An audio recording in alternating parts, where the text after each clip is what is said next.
chess piece relative value. Not all chess pieces are as equally strong as each other. People assign numbers to how strong the pieces are. The following table is the most common assignment of point values.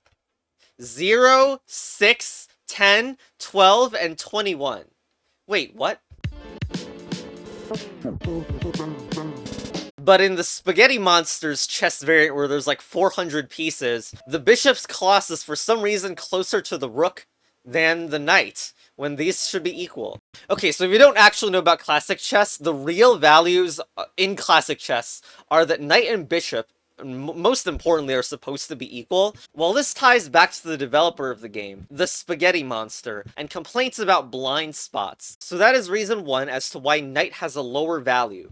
To explain this in gameplay, let's say we move that pawn there. The pawn is undefended. You can see where pieces are defending and their range with the blue squares, and there is no blue square behind that pawn. Let's say I added a defender to that. Now there's a blue square, but one of the defenders, this rook, has no blue square. It's not being defended by any piece. So let's move a bishop there. And oh look, the bishop itself is not defended. Now if I move this queen here, then we have mutual defense as the queen and the bishop are defending each other. Although it is something to be said that if a rook or something was attacking this queen, it would need to respond to that. Point is, mutual defense is much harder to achieve in classic chess, and pawns can also block ally pieces, leading to many more blind spots the knight can use. This game, with its 400s of pieces, has much more powerful minions. Like, classic chess even has the idea of an outpost, where you can be assured that no minion can hit this knight anymore, because the pawns that would hit it have moved past the ability to attack this knight. But this is a structure that you can never see in old Chess Battle Advanced. Much like with pawn, there's also just so much stuff that can bully the knight away, destroy it, or even turn it into a ghost, and Soulkeeper's ability to do that affects quite a lot of this game, as this is quite a popular unit. This is also why new Chess Battle Advanced will not have this problem. Also, it's way more ridiculous when you see what kind of gameplay the Spaghetti Monster likes.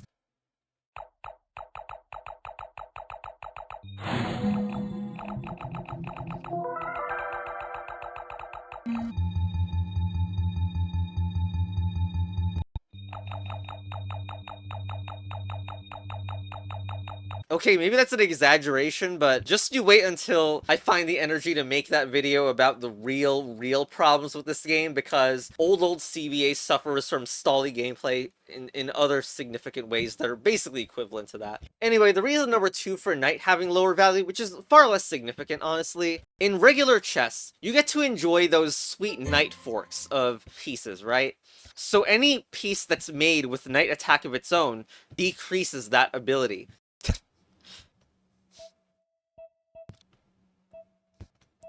Like, it makes sense, right? Like, obviously, there'd be some pieces that add knight attacks that...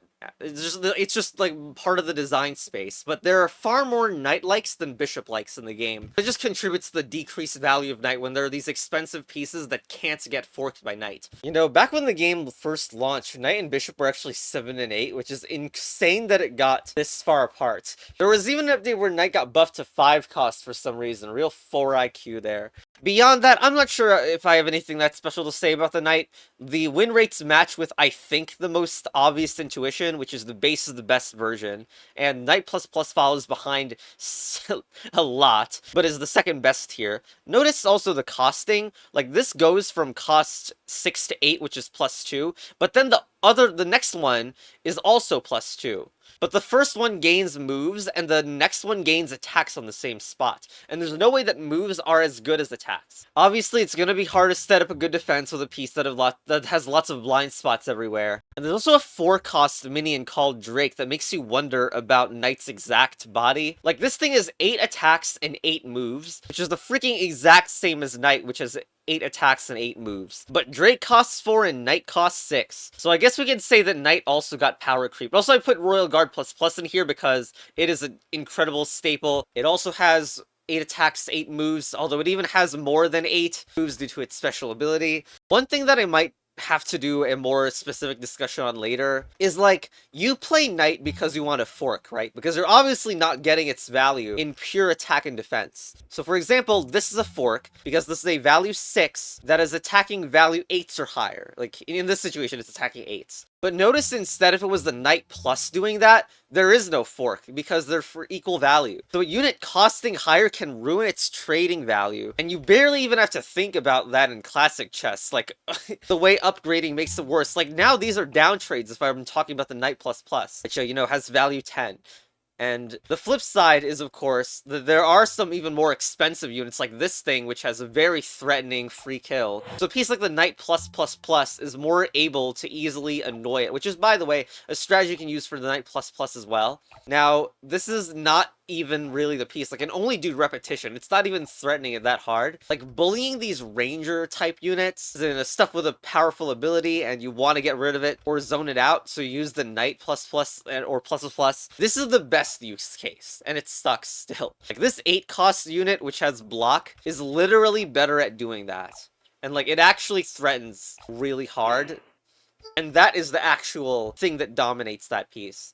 Like, I think maybe the best knight army, if you want to focus on knight, is to use swap like this. Like, this is a unit that has swaps all over it. I really like the all-swap army idea. The problem is, this is even higher quality in fork potential. Because if you're going to run an army with a lot of mobility, you want to have units with better attacks or more attacks, even if it means less move. Also, this one, which freaking costs 4, but has 12 attacks. It costs 4 with 12 attacks. This is 8 attacks. Freaking spaghetti monster. Anyway, so why the hell is the army named so stupidly? Chess Battle Advance. Plus, there's a unit called Nexus Plus. Nexus Plus Plus is really the best tier. But with these units, you actually get bonus teleports, like, that are actually relevant. Like, this gives you Knight Teleport, which add even more mobility to a unit that usually doesn't have that many moves of its own. I mentioned that specifically because Knight is one of those that doesn't synergize with it. It can already go there. The teleport doesn't help. Just another way Knight is slightly pissed on. One last thing with Knight is there is actually a meme combo where you can enchant the ally, making them immune to melee death for 2 turns, then use wind to blow it and do a fork. No one is actually going to allow this, but I thought I'd mention it as, like, some whatever combo. Man, I kind of forgot that I composed music for the Knight, Bishop, and Rook, and they're too intense. The old CBA Knight doesn't even deserve it, this freaking melody. Okay, but that can't be the only thing wrong, because Bishop is 10 value and Rook is 12 value, which is way too close. So, I mean, the main reason of that is, why do that, which is a common chess move, to move the Bishop onto the longest diagonal of the board, when you could just put them in the corners on turn 1 like that? Now, this does mean you still need to move the piece out of the way, that is the minion that is blocking the bishop, but it's not actually a big deal. And the bishop, if it wants to move away, it can't move away from this diagonal directly. It needs to spend 2 moves to even switch, but it gets this turn 1 pin. And that's why rearranging this setup is just, like, way better to make the classic chess army look like a rush orientation. But the spaghetti monster basically wanted to nerf rush and those types of armies, so overcosted bishop to make it less devastating. Although the treatment of that is kind of selective. Like, is anyone going to ask why the spaghetti monster didn't overcost rook too? There's also kind of expensive minions for their cost that have that text does not block movement on them. And they're not exactly worth their stat line. We also got Phantasm, which is pretty much the same thing. But this allows for even more actual turn 1 pins with these pass-through units. Funnily enough, Spaghetti Monster even has a 0 cost one, which I think this might be the most common usage. The Dove, on enemy death, moves forward 1 space. So you put it on that slot, and do any minion trade at all, and the Dove moves out of the way, and we literally don't care about this minion other than to open the Bishop line. Of course, due to Bishop's oddly high cost, there are some rush armies that manage to only use Rooks, and still have a good enough time, considering Bishop is the only thing that's really overpriced about it. And Rush is kind of better, slightly, to get faster matches. There's many choices of what units can be in Rush. You can have this Dove +++, which is the promoter, Spider +++, which has a turn 1 promote, or rather the potential of it 1 turn promote. Spearman, which is highly aggressive, but does have the downside that it can't really move back. We have Snake +++, which does have some nuance in the value 10 restriction. If you manage to clear out the right side, it's very good to have promoters there. And there's also armies that use wind-type units to bring lower-cost things up to the front line immediately. See, this is where I don't know whether I should sort these videos to cover multiple units, because some of the topics that are talked about are really similar. That's why I'm putting all these 3 units in one video. But I thought the Bishop video should at least have some talk of Rush. This Spaghetti Monster has also given some really reasonable opinions on Bishop and other classic units' role, but don't read it for too long.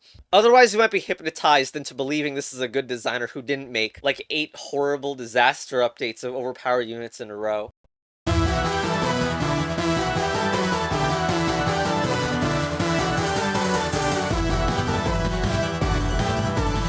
What do you mean the Bishop Rush was the last section? And I already covered it.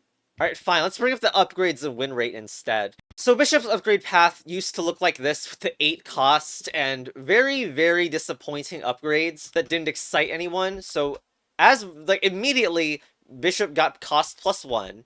Then the higher tiers got an extra cost. Notice that it goes from 910 to 911. That's why Bishop synergized with the Twin Brooks, but it doesn't get any updates until version 50, where ++ and +++ get buffed.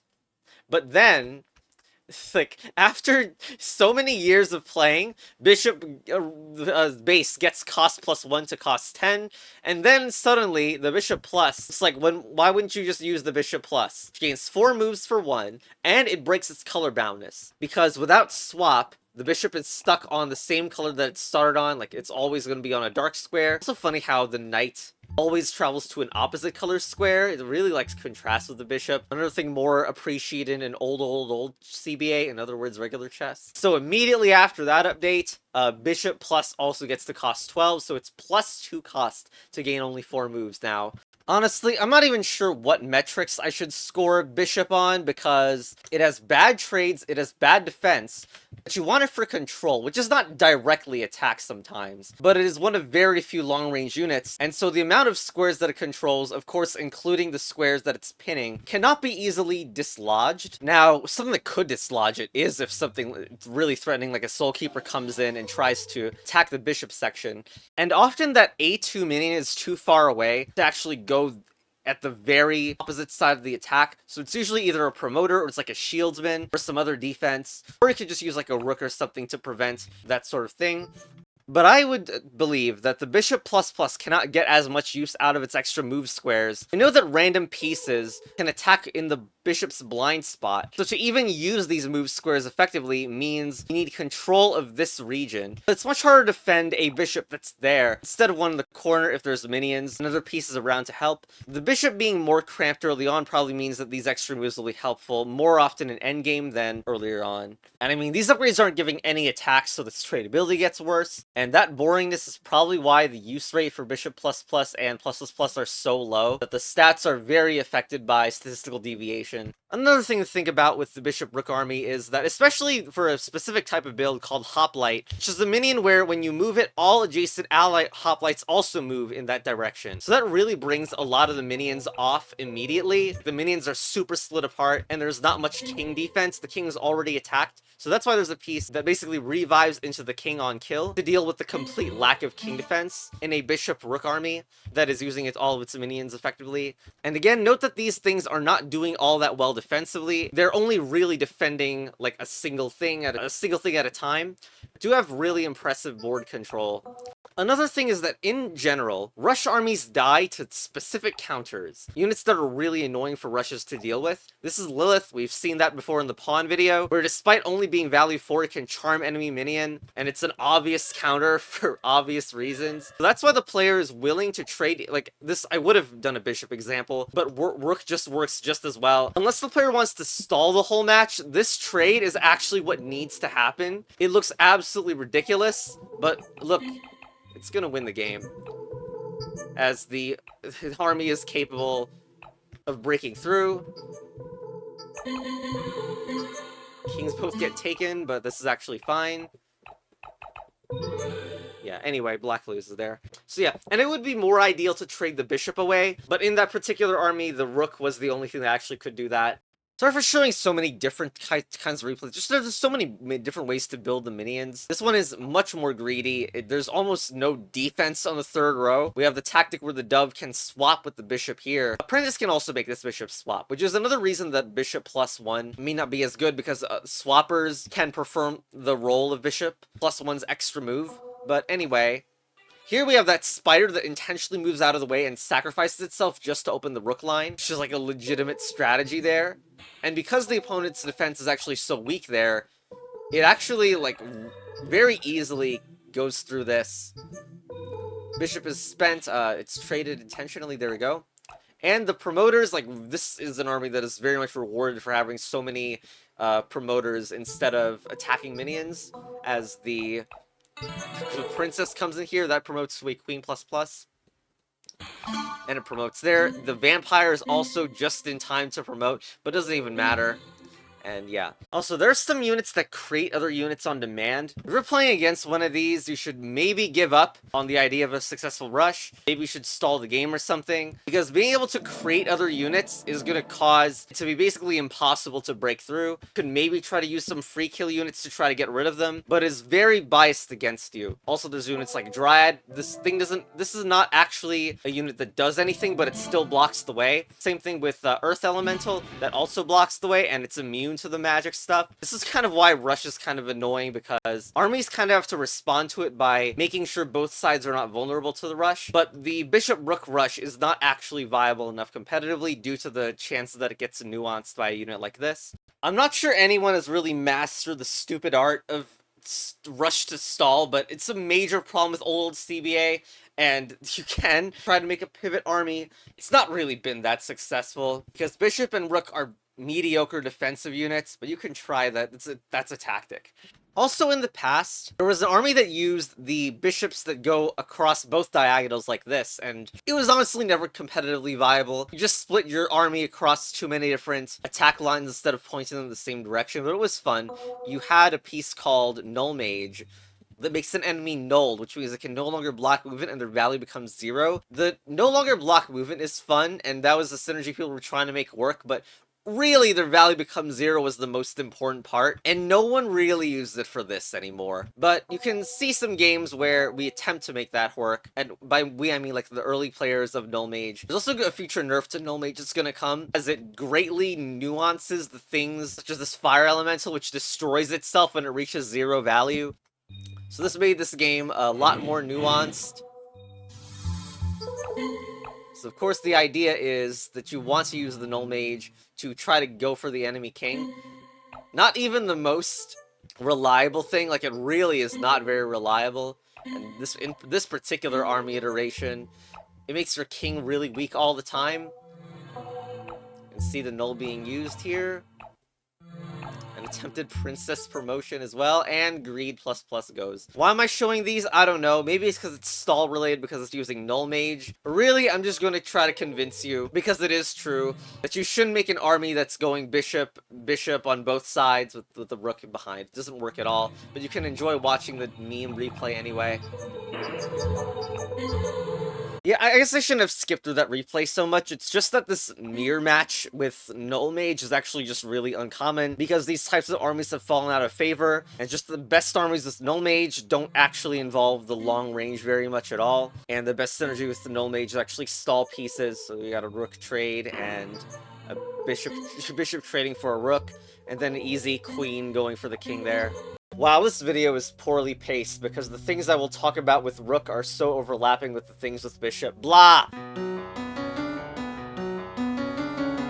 So I guess maybe the biggest difference with Bishop and Rook is how much more difficult it is to maneuver. In classic chess, the Bishop on the long diagonal is sometimes blockaded by a pawn-pawn formation like that. Or there might be a situation where the Bishop is far less effective because the opponent has successfully moved all the pieces out of the way of that long diagonal. And the situation is worse in OldOldCBA, because remember that we would have the Bishop in the corner, And that basically means that if the bishop was dead, as in effectively dead because no piece is in the long diagonal, it now feels so much worse because this bishop requires 2 moves to get out of the long diagonal in any way. So obviously I'm talking about bishop in this rook part of it, in this rook section, because the rook would be easier to reposition than that bishop that I just showed. It's funny that the stats tell a story that bishop is a higher win rate than rook. Confirmation bias advanced is basically what all statistics are, and maybe a part of it is that people would use bishop in more rush focused armies, while rook could be used in some other armies, but it does get nuanced.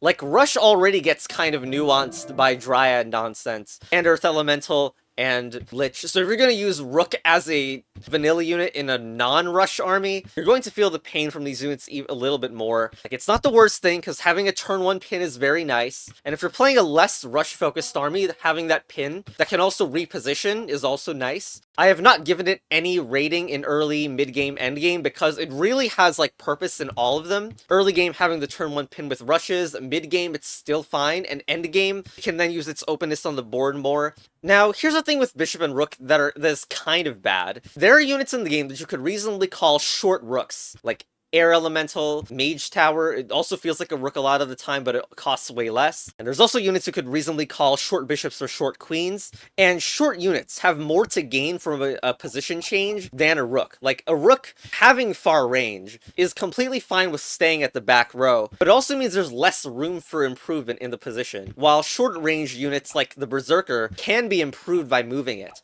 and becoming more relevant the closer it is to the enemy. And because of this, rook can sometimes feel like it's overpaying. Basically, if you're not using the long range for an effective purpose, you really would prefer the close range stuff. This does put rook in a bit of an awkward place when those units exist, because it's like, fine, you can imagine a board that's more empty, so that the rook is more relevant, but it's not even the best endgame piece, it's just an above average one. For example, Haunted Armor has armor all around it, so it has unbelievable ability to attack the enemy king, and that's even better in endgame. The problem is, like, anything I suggest here to really take advantage of rook being long range pushes the army into some sort of rush army direction. Even if it isn't like the other rush armies that I showed, it's still kind of a pressure army. Like, there's units like Fire Mage, which can spawn a meteor that pushes away all adjacent units. So after a bunch of turns, let's just use that to get the meteor down, and now you can see that Fire Mage's effect allows a lot of rook lines to be opened up, which is a great long-range synergy. But of course, that kind of army is kind of like pressure or rush-based. Now, I did show a rush army in the previous video, but the truth is this is missing a lot of better characteristics of how an army like this should be built, just because there's so little good promoters when you don't have a good collection, and the transparent units like Phantasm are not that great. But I'm going to try to making a good pressure army with the rook, which involves a unit called Spearman. It has the moveset of 2 attacks, but they're the most forward attacks, and it's range 2, so a lot of good things to like about Spearman. Also, no equivalent to this unit for the bishop. Like, you can't make a bishop, like, kind of pressure, because no minion has the range 2 diagonal attack in the same way. So, I mean, let's just build a pressure army that is reasonably accessible in a low collection. We're going to have some Spearman Plus. Spearman Plus Plus is also quite good. It's a common mini, it's not that difficult to create. I guess I'll make one of them, then build an army. Oh, I guess there's one thing I kind of forgot to mention, but Rook is also great at stopping promotes because of its all horizontal thing, but again, the game has so many units that there are units that do this, and they're much cheaper than Rook, Chastity, and also Paladin, so it's like more things eating into what Rook is, qualities are, basically.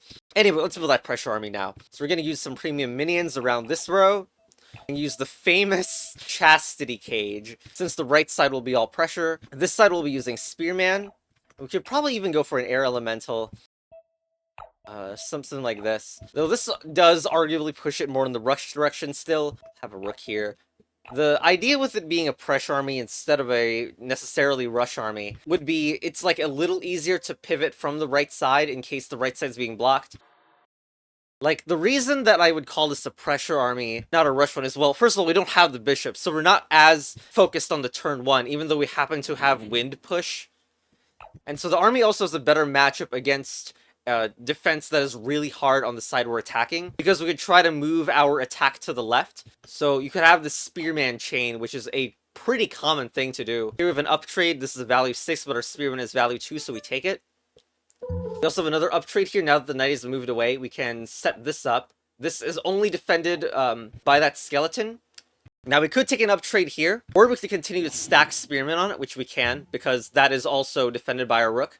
We can even move this here and here, and hopefully we get more attackers on here. We're about to lose this trade. The opponent could move this skeleton away, so let's take it. We'll be trading 2 Spearman for 6 cost stuff, which is great. We can even start attacking with the Spearman. It's funny that having the extra attack range also basically lets it lunge forward and closer to promotion, which also makes the nice army because of it. It's like the Spearmen are actually pretty good promoting units. Now we are pretty close to a mate, actually. We can get these rooks here. If only this was a Spearman plus, then I could move this away and be happy. Unfortunately, we're not quite there. Kind of wonder if I have a fun checkmate, but I don't think that's possible. Maybe we just go to the side for now. Alright, we got the check now.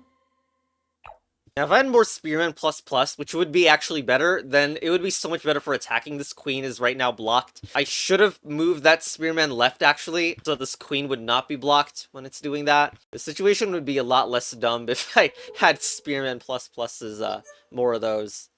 Alright, let's push our queen closer into position, as we wanted to do. That is, quite annoying. We want to move it out of the way. Alright, seems like I can do here. Don't get attacked by the knight. And another attacker on the knight. Alright, seems like we got it. Alright, boom. Why is the game so laggy? Anyway, chess battle advanced. Here's a matchup that is a little bit worse for the pressure because there are pawns involved, which are actually down trades when it comes to the Spearman, but I decided to run 2 Spearman plus this time. So with the Rook behind, this is something where I have 3 attackers and there are only 2 defenders, so this is a perfect time to do this. And we should keep on the pressure. It's also, this is about to promote into a Legionary plus, which is a pretty good promote. Now, a Rook plus would be really nice here, but we can actually go Spearman and push the Spearman if allowed. Okay, that is being attacked, so it's a little bit dicey, but I think we can do it. This behemoth is immune to enemy minions, but that luckily has not taken effect. To be all that relevant here, we can actually just make this promote now and trade effectively 2 Spearman for these 2 champions. And here for here. And this pawn is also going to drop soon. So you can see this is a successful pawn breakage. Okay, after this, I mean, it has been Spearman focused so far because, I mean, its moveset is obviously the best for Rook pressure. There are some things that could replace it a little bit. Like, there's a unit called Fireball. There's also a unit called Soul Flare, which has vertical ranges as well. It's kind of the awkwardness with doing analyses, because other units get brought up, and then in case I wanted to do a Spearman-based video, there would be less to talk about. But after this, we are going to talk about the Rook Upgrades, which aren't even all that relevant, but oh well. We're about to get mate soon, except not because of castling. Thanks, Spaghetti Monster. Also, we can do this. Alright, there we go.